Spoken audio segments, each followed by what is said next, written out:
Do I just need the how you do it one? Go for it now, Squid. Oh yeah, don't wait for me. You should have been ready.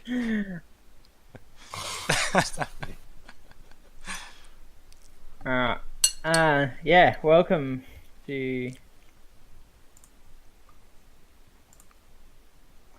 today we're just doing character creation and sort of a bit of a prologue, bit of a history of your characters, and we'll see sort of how they came to be awakened and maybe how they came to know the group as it is. So each one of you should have a character sheet available to you in the journal tab. Journal? Oh right, is there a Yep. Google Sheets? No. It's in Roll20.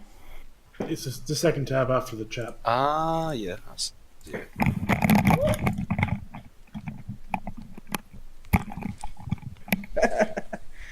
it. Just like tore the headset off my head. Don't do that, you create a paradox. Well, yeah. I think I already created a paradox with my character creation. Alright, so this game is set in the World of Darkness. The World of Darkness is in very aspects similar to our world, and our time, except everything's got a bit of a darker hue to it. You know, fog is a whole lot more common. The streets are filled with graffiti and drugs and crime, and in the meantime, you know, the rich and powerful have penthouse parties, you know, while everybody struggles beneath them. It's just a shade darker than our world, right? So, like, Gotham is a good example of the World of Darkness, and so it's like the Blade movies and Deus Ex. yeah, maybe a bit of Deus Ex, yeah, without maybe as much prolific cybernetics as there is. What are you talking about? I continue. Anyway, yeah, and each of you, as are already aware of, you'll be playing a mage, and a mage is somebody who is awakened, and through the force of their willpower, they can alter reality. And how that comes across is sort of up to the mage and their abilities and their training and all that kind of thing. But in general, the majority of the world are normal people who aren't mages are called sleepers, and they are not aware that awakened mages exist. And that's for the most part due to the fact that the technocracy has pushed so hard to make that the case. Way back in the sort of early dawn of time, magic was a little bit easier to grasp and easier to perform and stuff like that because people believed that it could happen. So a tribal shaman could perform his ritualistic magic because the people of the tribe believed that he could, right?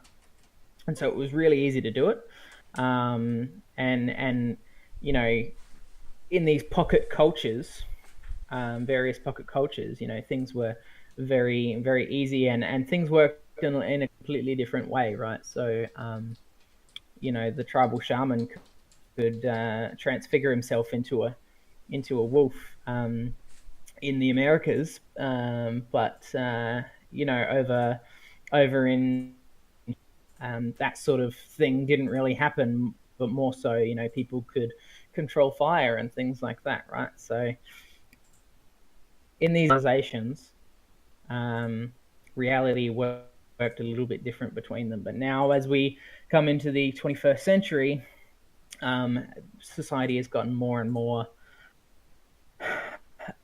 agreeable about what the true reality is, and so become that much more concrete. Now, breaking reality is a lot to be. Because everybody all agrees that gravity works the way it does, and that the Earth is the Earth floats in space and goes around the sun, and that electricity powers devices the way we've harnessed it to, and all of that is all due to the technocracy pushing science and their version of reality, whereby sleeper people, like normal people, can use technology and perform the technocratic magic without ever needing to be mages themselves, right? So we have a phone. Technocracy.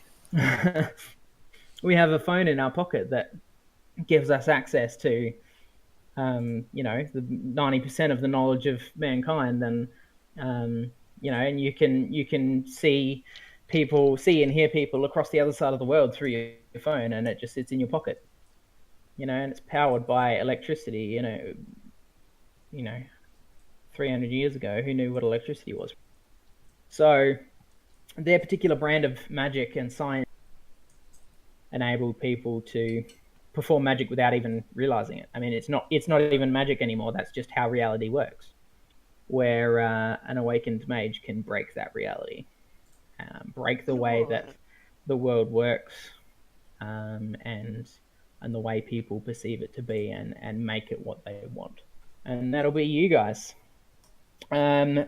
You guys are in some way affiliated with one another.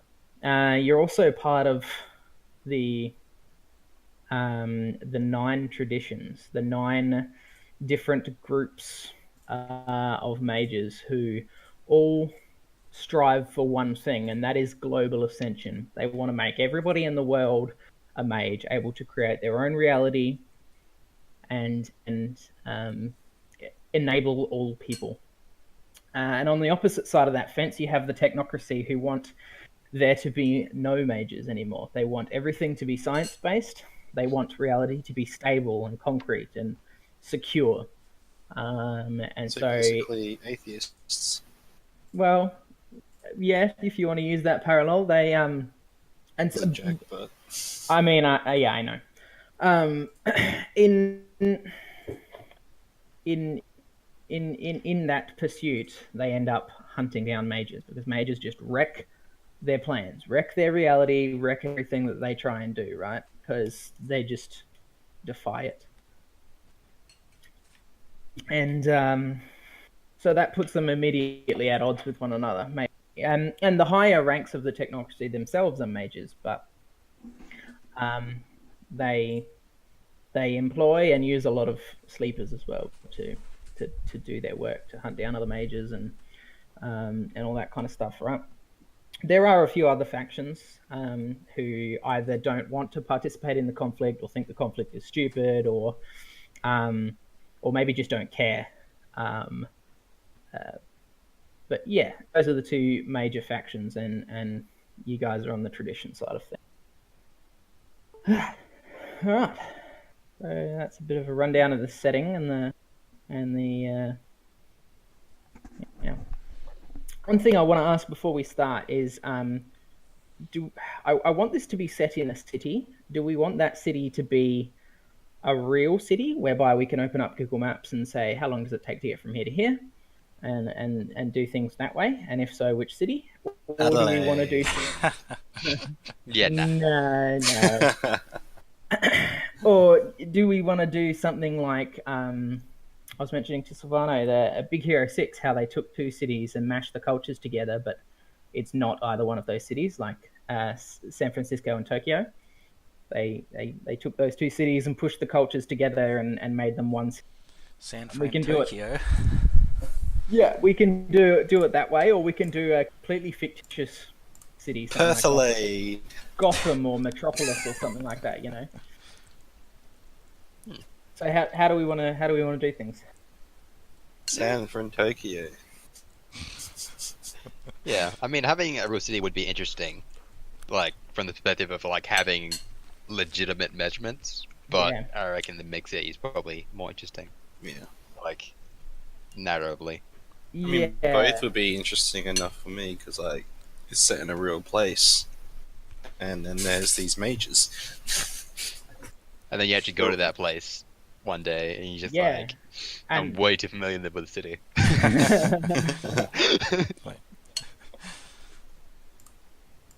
Mm-hmm. so both of them have their pros and cons.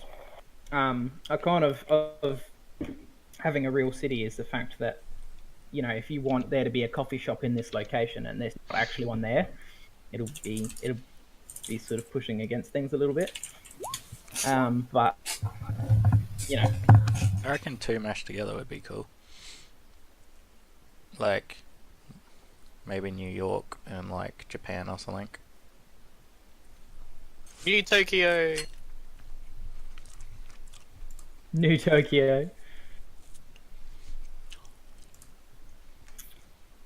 Japan and New York. So yeah, Tokyo and New York. I mean, that could be pretty. Um, if that's the case, do we reference things like Times Square and Central Park? Do we? Do Yeah. they exist? I reckon maybe make it like so like yeah, we use New York, right? But say that like it's over time it's just become really like a lot like Japan, like for some reason that area's been taken over by like the Japanese or something.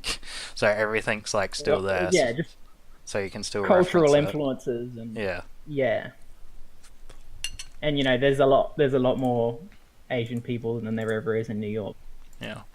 And you know, yeah, I like that idea. Is everyone on board with that? Yeah. Do we have to do Tokyo and New York? I mean, we don't have to. What did you have in mind? I don't know, something a bit like... Because, I mean, Japan and America are sort of done to death in media. Maybe like, I don't know, Moscow and London? Moscow and London. For example. London.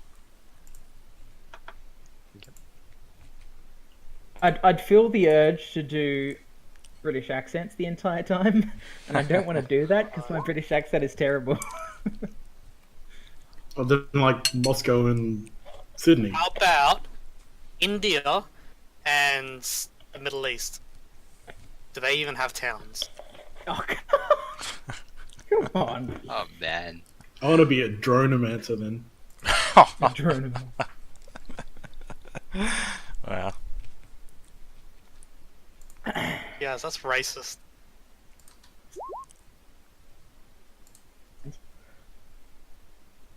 It's a legitimate question. Flavomancer. Oh god. I do like the idea, like, you know, because of media, I'm a little bit familiar with London. I'm a little bit familiar with New York, and having a bit more of a cultural influence from another place. So if we could use those as a base about map and then change it, basically. London, France, and someone's underpants. Oh, super. It's only two, Silvano. You can't have three.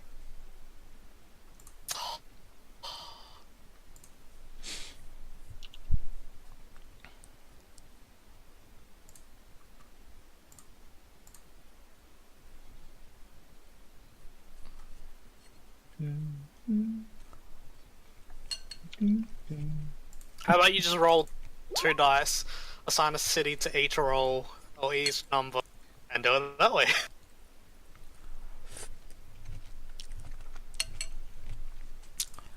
How about one from each? So, London and Japan. What? Tokyo, London. Can we do that? Tokyo, London. Tokyo, London, yeah. Yeah, Yeah, right. I like That that. one, no. We use the map of London, but cultural influences from Japan. And it's called Lokio. And apparently Lucky, yeah. nobody speaks British anymore in this city. Yeah, they're all Australian accents. That's Yeah. right. Heavily Australian accents.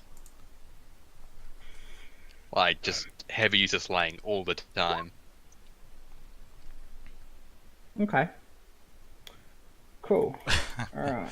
So, I Japan, wasn't though. saying okay to that. And, all right. M20, DC, and Prolog. just like sushi. That doesn't even go on the barbie. Australians don't sound like that. I hate it when they make Australians sound like that. It just annoys me. Yeah, I know. It's so stupid. Alright, But if it's done satirically, it's a bit different. yeah, Yeah, stereotypically. That's all. it's good. It gives Maybe me in a the outback. gives me a little bit of time to like research sort of London and like socio-political groupings of like the areas of London. Alright. Yeah, well, there's Yes. Big Ben and a bridge or two. And there's a suburb called Twickenham. Yeah. If you say so, Squid. Twickenham. Alright. Alright, let's get on to character creation. Anyways, we're doing Oh, please London. add the like soccer riots they have over there. Oh yeah, that's gonna be in there for sure. Sweet. With Tokyo culture. Cool. Oh yeah, I changed my picture. I cannot see it unless I refresh the page. Yeah, pretty much. Alright, so has everyone had a look at the character sheet? Just a blank one. And Savannah, I gave you control back. Yeah. Alright. And I am gonna fill in a NPC as we go as well. Jason, that's beautiful. Thank you for doing this. Yeah. I've decided my character looks somewhat like that. Isn't that Star Lord? Yeah. Wait, Jason's changed Alright, his so- photo? I didn't see it. Refresh. Mm, Did mine yeah, you have change? to Because refresh. last time I changed it, it didn't. Ah, I see it. Alright, so has everybody got the rulebook? Not open. Yes, I have mine open. Please open it and or download it and open it if you don't have it. And we're starting on page 2. She'll give us not the how do you do that, the proper.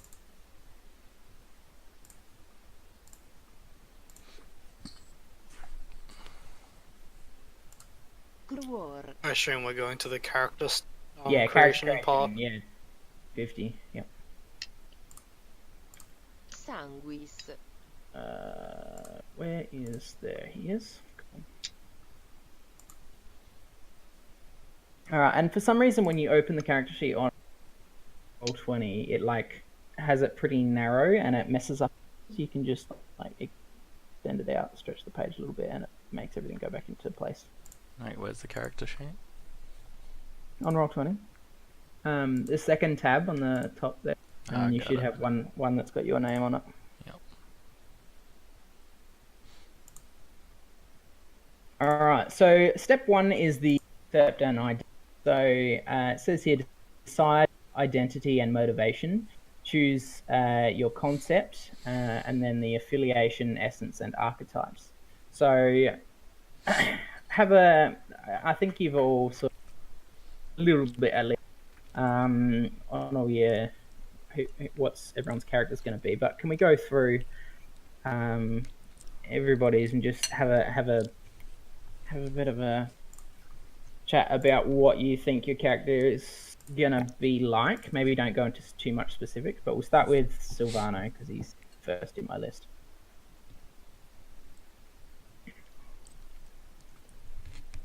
Hold on, I just need to see if my dog's throwing up.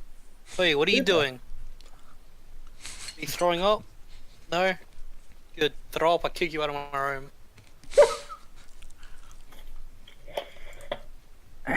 My character sheet is blank. It's supposed to be. Like, there's no lines or tables or anything. Oh, there is tabs in the top thing that says bio and info, character sheet, attributes. Yeah? I've got one that says bio and info, but nothing else. Nothing else, really. Yeah, that's what mine looks like. Maybe I need You must to... not have given them vision Yeah, to must see it or not have whatever. given... Oh, the reason I didn't give permission is because you guys only just joined. I didn't have you in the list to select from. So this is Robert.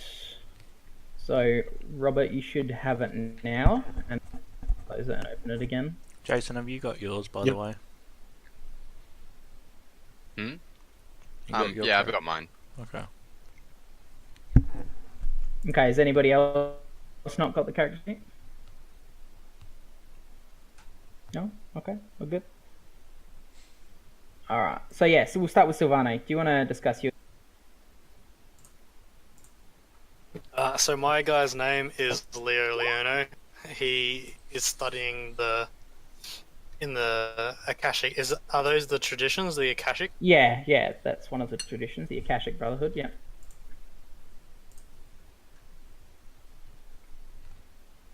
He is studying in the Akashic Brotherhood and currently undergoing the training of Do, which is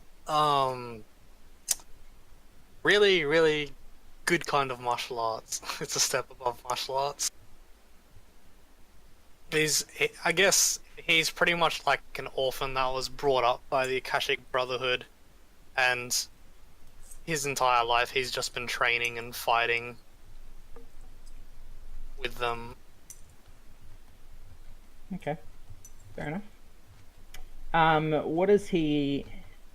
Does he have a job? Does he have an identity out in public, or has he just been forgotten about as an orphan and then just been brought up in some Akashic chantry somewhere? He's pretty much just a blank piece of paper.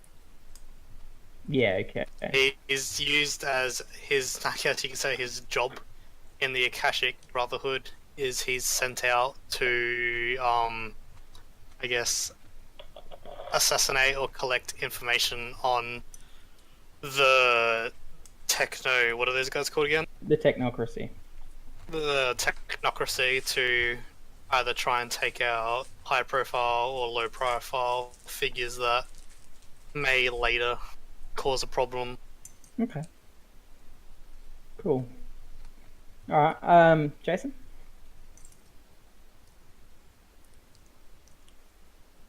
Jason. Sorry, just eating. Yeah. My identity is someone, and obviously you can tell I look somewhat like Star-Lord. Like, I'm more going towards more of a cunning character, I guess. Yep. Yeah. Essentially, he's more of a sweet talker and like sort of a charismatic guy, and he's not he's more self-motivated. Like, doesn't really care too much about the conflict between different things.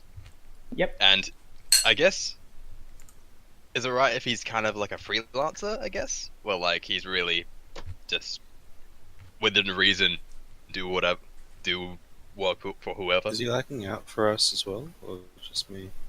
It's it's fine. fine. Yeah, he's fine for me. Yeah. Yeah, It's cutting out every now and then. moved away. But yeah, so if he's a freelancer type character, does that work? I mean, yeah. Yeah, but within Probably reason. no mage would really hire other mages. Okay. Sort of the point.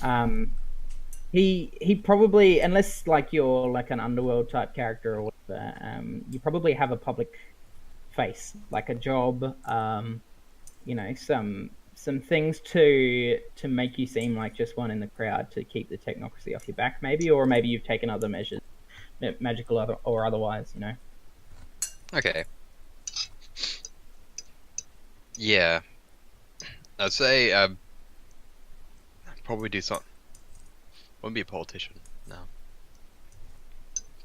Something, or maybe even a blogger about something. Okay, yeah. Just like a cool. famous blogger or something. All right. As we go into character creation, you'll learn more about your own character and make decisions and stuff like that. You'll deepen them out, and then even more so in the prologue as we get into that as well. But Alex, are you good to talk? Are you back? Yeah, I'm here.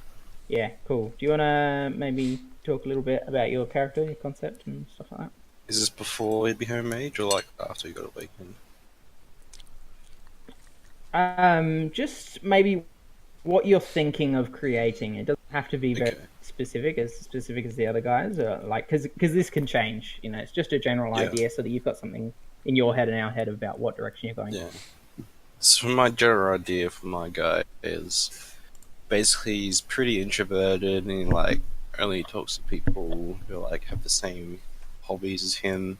And that's before he was awakened, and after he got awakened from his mentor, who is the lead developer of the HTC Rift. um, he became more open with people, and like obviously he has an AI friend who I do not know the name of yet. I want to come up with something good. Yeah. Not Cortana. Not Cortana. Like, I'm gonna have to ask So her he's at some more- point. Yeah. He's more open, but he's still got that introvert kind of personality. So he's very closed into himself and likes to stay within his own world, which makes sense because he literally is in his own world. Pretty Yeah, much. he literally has his own world. That's right. Yeah, And he's nice. very smart. He's very smart. He's generally a smart guy, not a big fighter, so he pretty much relies on his imagination for Yep. Does he combat. have a name? I was thinking of going with something like, because I don't think he actually has a name. Like he doesn't like to use his name or something like that. He goes by his online persona. I was thinking of something like something really, really average, like your typical username. Yeah. Something like Something that you made when you were Hackerman47 or 15. something like that. Yeah, yeah. something Yeah, like that. Hackerman47. So Triple C. he'd go by something like that. Dear. I think I might go with Hackerman47. Alright, I'll cool. go with that. With the Hackerman. underscore. Cool. All right. Shannon. Alright, so the character that I want to make is a female blood mage. So,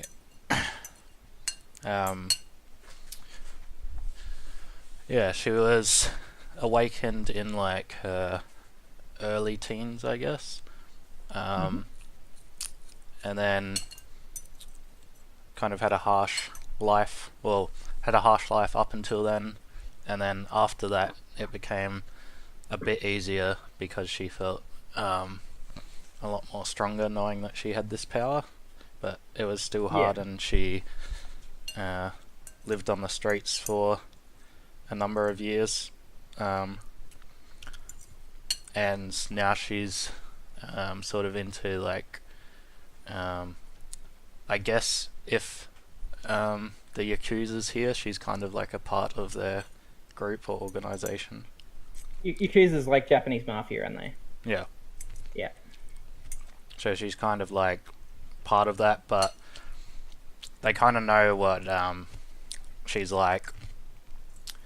So they only really like contact her when they want her to do something, and then she chooses whether she does it or not. Okay, cool. Nice. Does she have a name? Kara. With a K? Yep. Kara. Yakuza affiliate. Street kid. Cool. Alright, and Robert. Yeah, so my guy was, I guess, an indie rock singer, sort of doing a rock funk fusion band. And he sort of came into his awakening very slowly, kind of realizing that his music was having a bit more of an effect on people than is sort of humanly possible. He's very brash and out there, and really the real sort of rock star personality that you'd expect on the front singer of a band. Yep. Cool. I like that. Is the band famous? It's not super famous, like it's not the Rolling Stones or anything, but it's